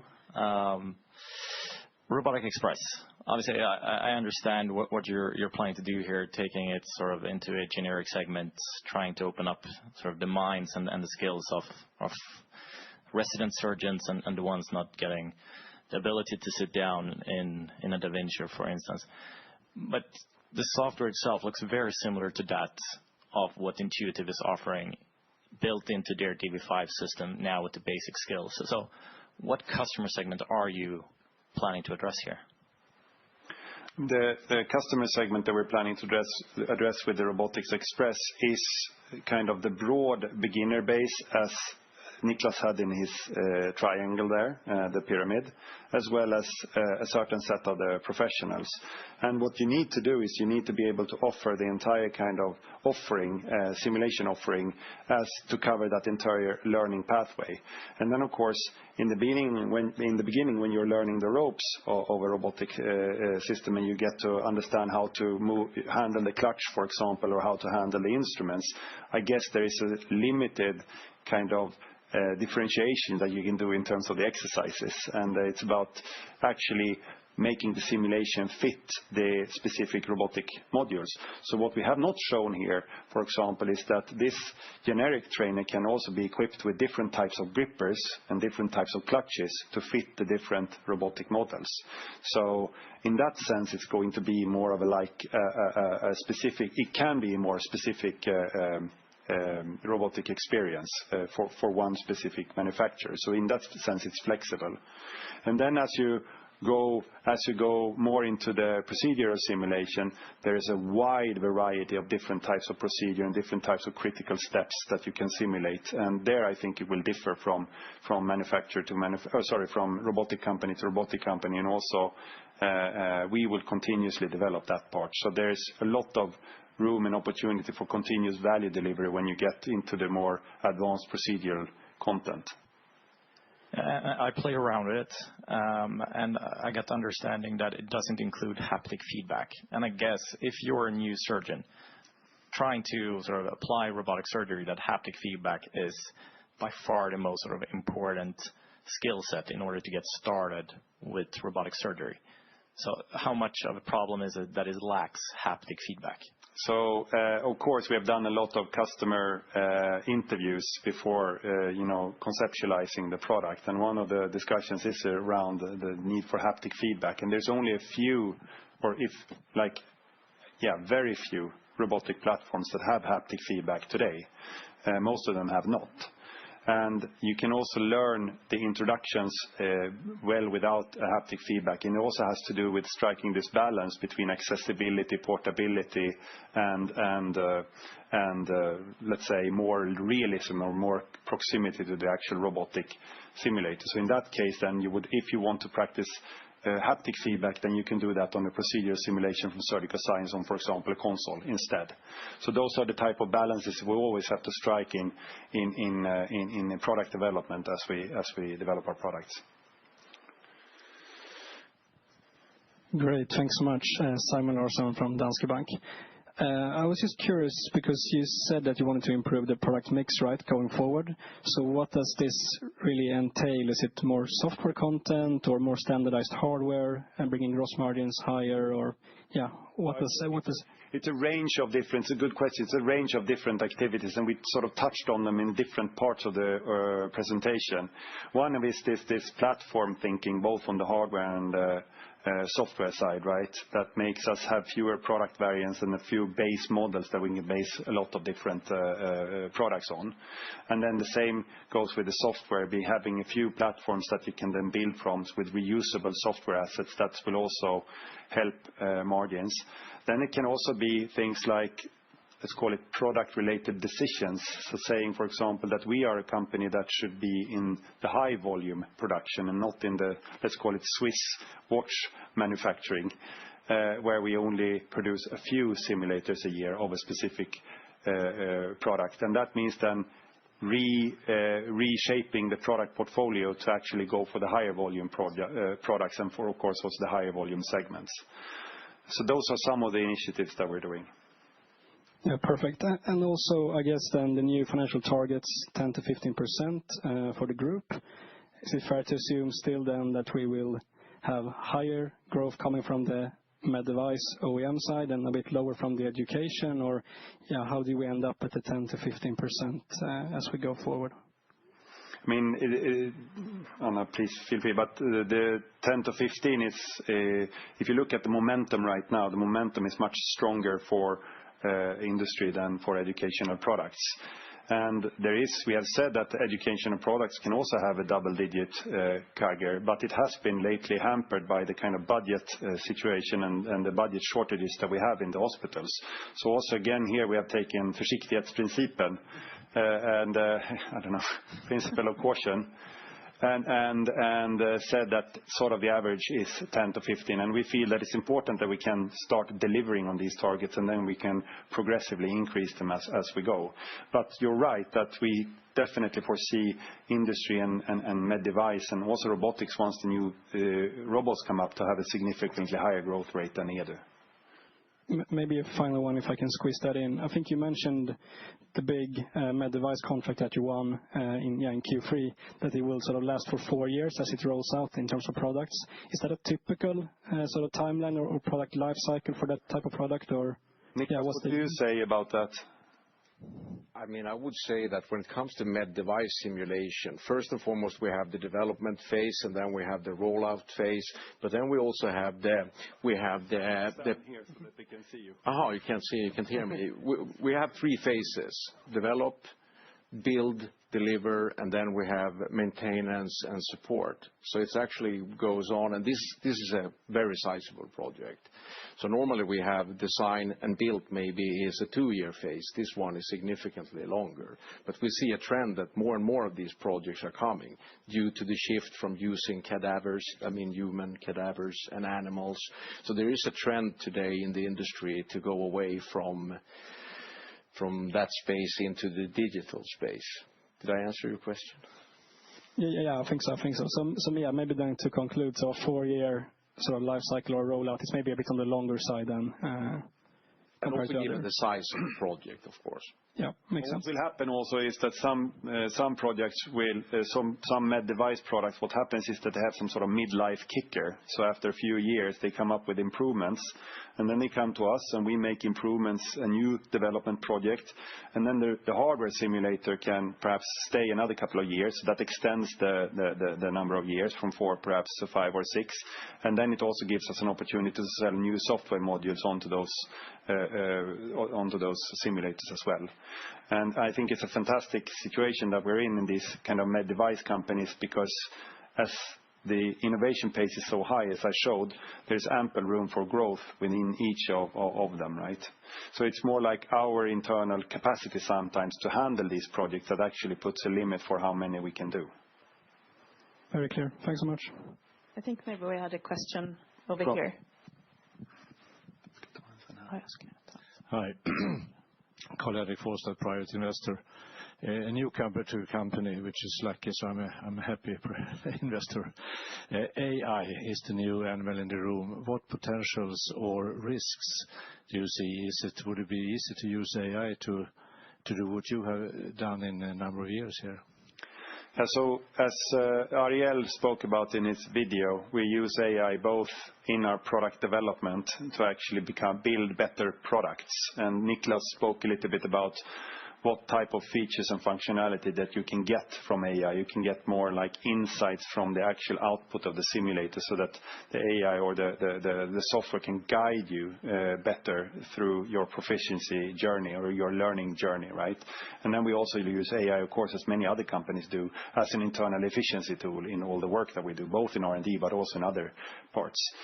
And then your question about, okay, perhaps AI, then could it replace the procedural simulation that we're doing today with taking a data set or even taking clinical imagery and then making simulation out of that? We still think that is quite far away, given that the foundational models that are needed to do so, they have to be very, very big, and there's a very big effort going into that. And you also then have to do a simulation that is not just like 60 or 70% good. It needs to be clinically accurate and valid, right? That's what we spoke about as one of the key parts of our Surgical Science advantage. So in order to get to that level, we think that we're quite far away. But of course, as leader in this space, this is something that we are monitoring very, very closely and actually try to make advantage of and build on, because we know this space better than many other companies or a lot of the ecosystem. So that's how we think around it. We're actually trying to utilize this as much as we can and try to have a high innovation pace. Thank you. Back.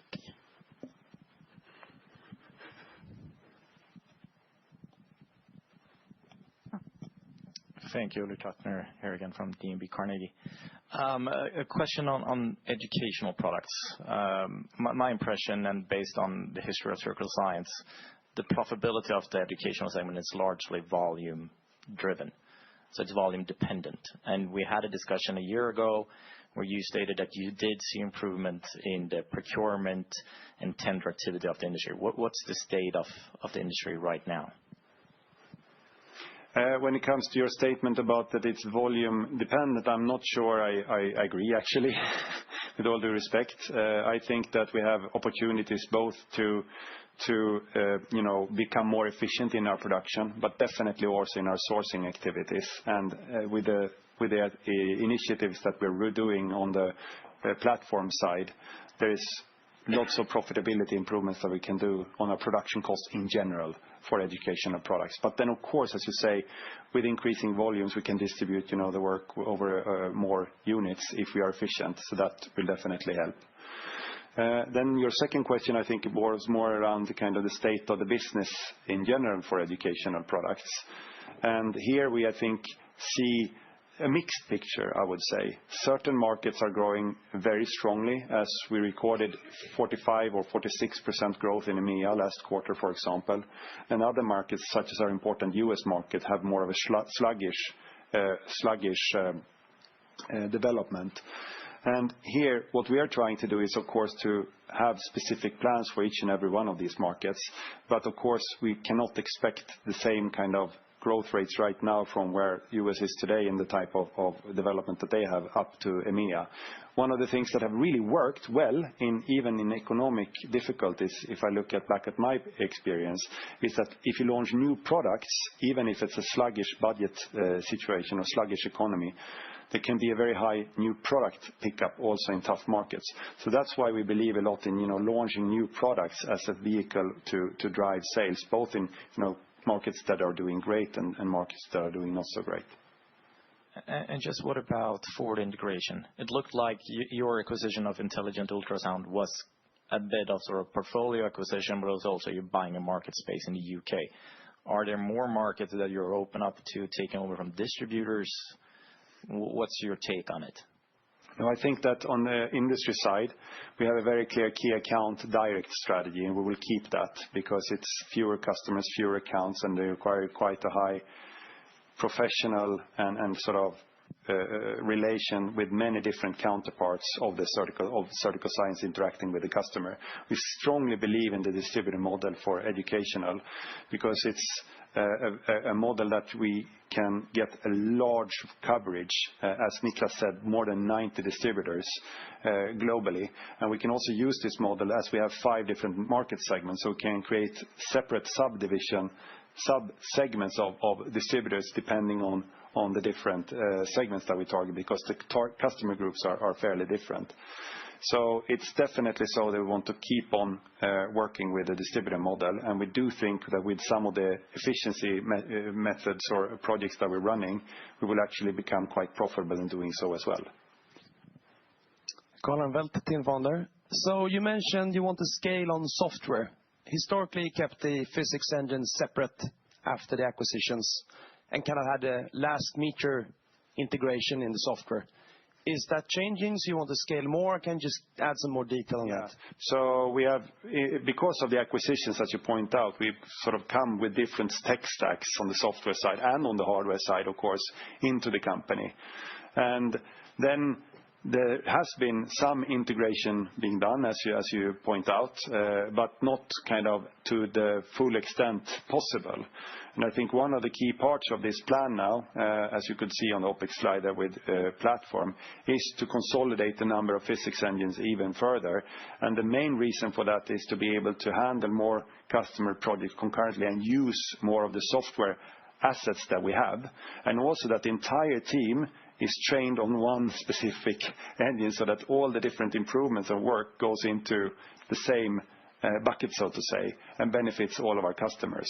So it's definitely the ambition, and this is a work that has been ongoing for the last, I would say, 9 to 12 months, and it's accelerated now with the new strategies to try to reduce the number of engines for sure. And that is also one of the reasons to why we'll be able to keep an even higher innovation pace here going forward. And both that and kind of focus on 5 different areas, is that like a reorg starting today or something you already initiated? No, we are quite happy with the organization that we have right now. We haven't spoken about that specifically, but we have a functional organization with a head of each of the departments. So we have the finance department, the sales department, the R&D, the product, marketing, and so on. And for the company with the size that we are in around 300-350 people as we are today, we feel that this is the adequate and most efficient organization. And then, of course, as you grow, especially on the business segment side, these 5 segments that we have noted, you could over time see that these become more divisions or business areas within the company. But it's very, very critical that you do that at the right timing so that you don't introduce a lot of inefficiencies organizationally, but rather do it when the time is right. And we don't think that the time is right for now. So now we have a great organization, and I think that the main challenge for us now is to manage these cross-functional projects across these functions that we have. So that is something that we put a lot of emphasis on, and we think we are handling it pretty okay. Thank you. Victor Westman from Redeye Capital. I was happy to see the decision to change the listing to the main market, and then I was equally disappointed when you told us that the reason was more changing the listing just for the sake of it. I would have thought that maybe share buybacks would be a no-brainer on today's valuation. So my question would be, what would it take for stock buybacks to be the top priority on the agenda? Anna? It was on the list, so it's definitely there, and a tool, again, that we would like to have. And then, of course, you need the AGM's approval, and it's a board decision. But it's definitely a tool that we would like to have.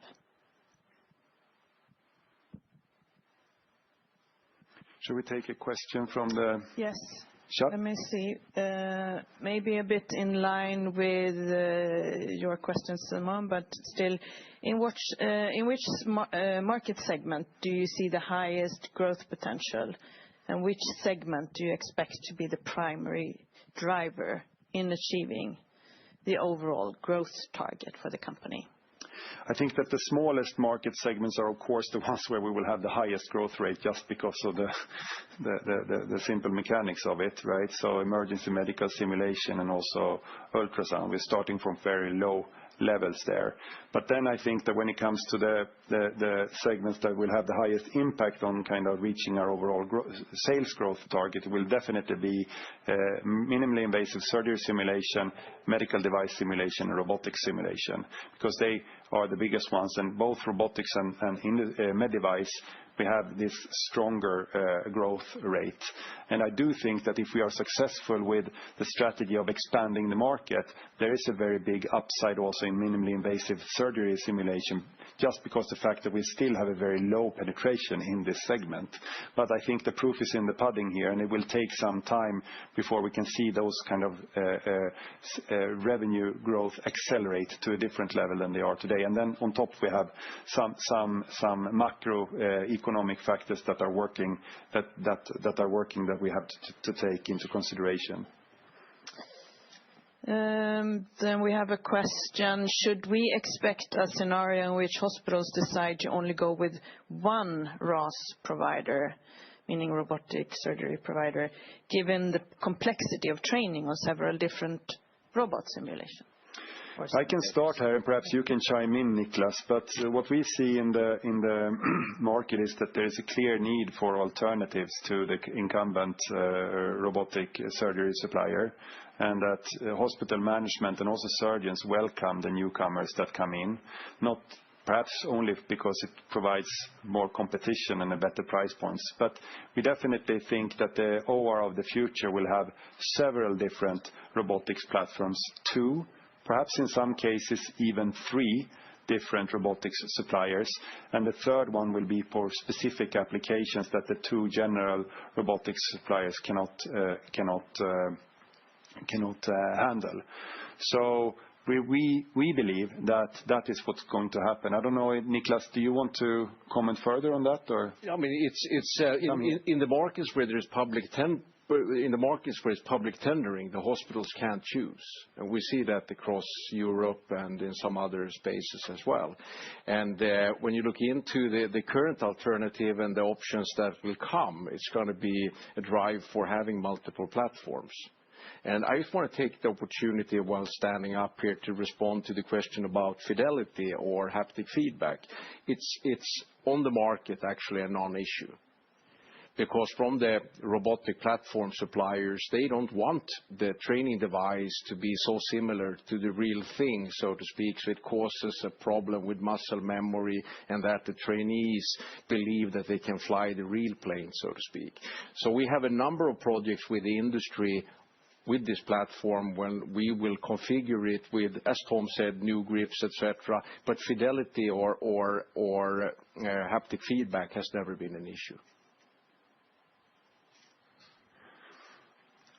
Great. Thanks. Yes, Ulrich Ratner here again. We have a ton of moving parts here, 2 operating segments, but a ton of products.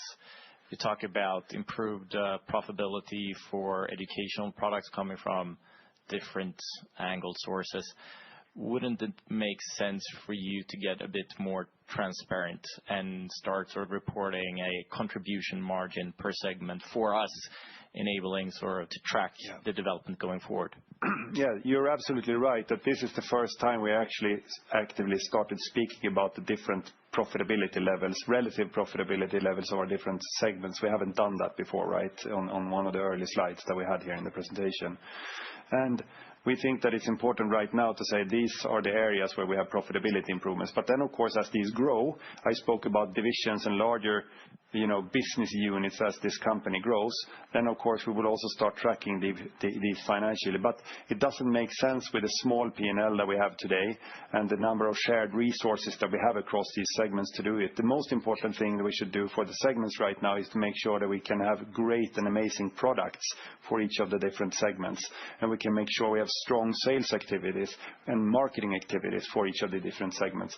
And then, of course, internally, yes, we will monitor this and make sure that we have this ambition, as I said, we work towards this ambition to have each of the segments profitable and contributing to the profitability. And then at some point, I don't know, we will probably open up and divulge a bit more. But rest assured that this is an internal, very, very strong focus. Definitely. We add more details as we go. And to your point, I think also just we think that it's important to show the complexity or show the different parts of our business and go deeper and explain the different segments, because it is actually 5 different businesses within the business, as you can understand, instead of trying to hide it on a higher level, because then it's possible for you to actually understand the company. Even if there's a lot of moving parts, you can do your own reasoning in a better way than not being transparent. Erik Sprinchorn, Team Fonder. Going to the smallest business area then, emergency services. I guess just to get a feel for the ultimate risk scenario, right, is that you have this fantastic order, which you complete and with success or not, but then there's nothing more.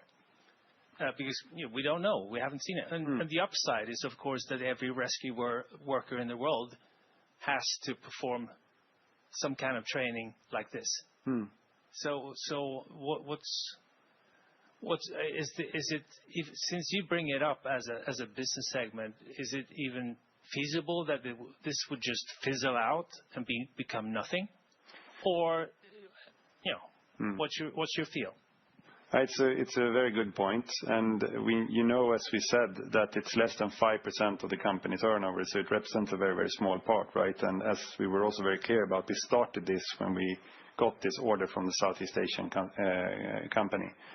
And then we had as a strategic goal, as a strategic objective, to bring up new businesses, because we think that our technology is applicable and valuable in broader segments than just this one. But to your point, it's a different discipline to bring up small businesses rather than to work on improving existing businesses, right?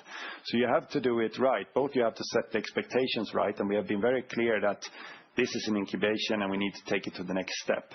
And in terms of financial forecast, we have not kind of allotted a lot of revenue upside internally when, for example, devising these targets into that segment. And then it's about making sure that you have a dedicated team, making them work individually, making sure that you reach product market fit, making the customers super happy. But of course, at the same time, having a strategic perspective of this is the market. As you could see, it was very, very big, right? And it starts with one happy customer and one customer who is returning and comes back, and perhaps even sells it to another department within the same country and so on. So that's how it starts. So As I said, we have a huge pipeline or a big pipeline already with similar customers. So we feel pretty positive about this, but we are also very careful of not kind of making this into a too big thing. But we think it's important for you to understand that this is one of the areas that could have a very big potential here going forward, but also speaking transparently about the time it will take until this gets significant. Does that answer your question? Yes, it warms my heart since I'm one of the few people who've actually tried out the product before it was launched and critically failed at doing so. Yeah. Yeah.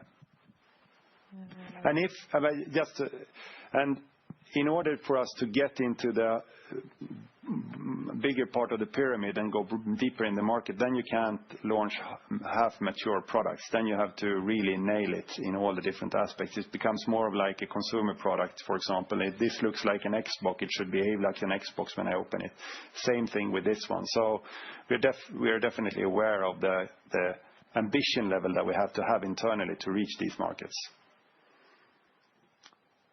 Okay, let's just take one more question from the people joining us online. How far along are your customers today in adopting continuous learning workflows? Are you seeing tangible commercial demand for continuous learning modules today, or is this primarily a forward-looking opportunity you are investing ahead of? Our customers today are adopting continuous learning workflows in that sense that certain associations and societies are asking their surgeons to certify on a specific procedure. In that case, you could say that they have to do this continuously, but it's still very few associations and societies that are doing it like that. And in many cases, sort of our customers are hindered by the fact that what's available to them is what is available in the software modules that we provide to them. There's no infrastructure or no process around. That's why it's so important to work on the medical affairs, to work even deeper with these association society to build these continuous learning workflows out, and also to really improve on our LMS and our cloud solutions so we can provide that kind of learning journey ourselves, right? And that is something that is a big focus for us. So you don't do this kind of one type training, but rather revisit the simulator and revisit the LMS again and again and again. And the utopia or the dream is, of course, when you merge these two together. And our learning journeys coincide with the mandated certification processes of the societies and associations. So you can actually learn and perhaps also get accreditation and certification with the LMS of Surgical Science. So I think you're pointing to one of the most strategic topics that we have internally in the company, which we are both taking a lot of action on. Thank you. Thank you. And with that, I think we will conclude our Capital Markets Day 2025. Thank you to the team behind the scenes, all of you who joined us here today, and those of you who followed us online. We truly appreciate your commitment. Thank you and goodbye. Thank you.